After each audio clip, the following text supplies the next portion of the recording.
Hey guys, 'Kanguva' movie review. Actually మూవీకి ఎవరైనా వెళ్ళకపోతే గనక మీరు మీ ఫ్యామిలీతో జస్ట్ ఎంజాయ్ చేయాలి అనుకుంటే మాత్రమే మూవీకైతే వెళ్ళండి. ఇఫ్ ఇన్ కేస్ గనక ఖచ్చితంగా బావుంది అనుకుంటే మాత్రం అంతగా అయితే ఏం లేదు. Just average movie. So, above average. So, concept తెలిసినట్టుగా అనిపిస్తది. బట్ ఏంటంటే చూపించిన విధానం అనేది కొంచెం డిఫరెంట్ అనమాట. సో, మూవీ చూసినప్పటికి ఫస్ట్ పార్ట్ అనేది కొంచెం అటు ఇటుగా అనిపించినప్పటికీ సెకండ్ పార్ట్ కొంచెం లాగడానికి ట్రై చేసింది.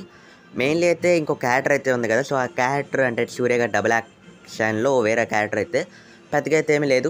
ఇంకా వాళ్ళిద్దరి మధ్యలో ఏమైనా ఫైట్స్ అనేవి పెట్టిన తర్వాత క్యారెక్టర్ మనకి వేరే క్యారెక్టర్ మీద ఏదైనా వెళ్తారు అనుకున్నాం. బట్ ఆ క్యారెక్టర్‌తో అక్కడితో అయితే ముగిచ్చేశారు.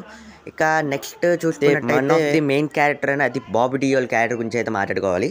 సో, ఈ యాక్టర్ అయితే చాలా చాలా బాగా అయితే ప్లే చేశాడు. తనకు ఇచ్చిన క్యారెక్టర్ అయితే చాలా బాగా ప్లే చేశారు. అండ్ తనని మెయిన్ విలన్‌గా తీసుకోవడానికి కారణం కూడా తను ఆల్రెడీ 'యానిమల్‌లో' చూపించిన తన యొక్క అగ్రెసివ్ ఇంపాక్ట్ అండ్ యాక్టింగ్‌ని కావాలని చూసారు. సూర్య గారి యొక్క యాక్టింగ్ గురించి మీకు సెపరేట్‌గా అయితే ఏం చెప్పక్కర్లేదు. చాలా బాగా చేశారు. ఏ క్యారెక్టర్ ఇచ్చినా సరే కంటిన్యూగా చాలా బాగా చేస్తారు కన్సిస్టెన్సీగా. సో, ఇదే కూడా ఇలానే చేశారు. బట్ స్టోరీ లైన్ అనేది పెద్దగా అయితే ఏమీ లేదు గైస్. ఇఫ్ ఇన్ కేస్ ఎవరైనా వెళ్ళాలనుకుంటే మాత్రం జస్ట్ ఫ్యామిలీతో ఎంజాయ్ చేయాలనుకుంటే మాత్రమే వెళ్ళండి. పెద్ద యూనిక్ కాన్సెప్ట్ అయితే ఏమీ కాదు. ఇఫ్ ఇన్ కేస్ మీరు కనుక వెళ్తే మీకు ఎలా అనిపించిందో మూవీ అయితే కామెంట్ చేయండి. Don't forget to like, share and subscribe.